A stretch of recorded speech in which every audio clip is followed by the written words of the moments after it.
Installation. Hardware installation.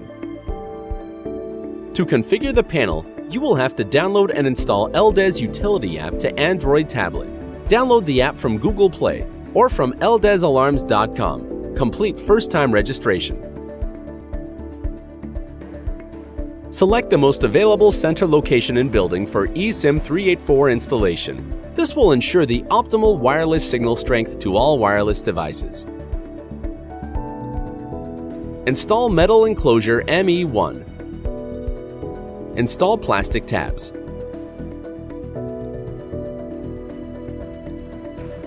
Install ESIM384 panel inside metal enclosure.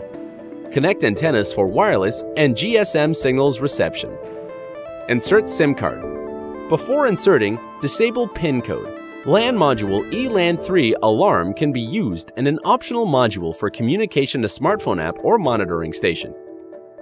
Use Y, G, and aux plus/minus terminals to wire ELAN3 alarm to panel if necessary. Supply power transformer input with 230-volt AC power. Connect transformer output to AC-DC terminals on ESIM384. Connect the backup battery. ESIM384 panel is up and running now and is ready to be configured.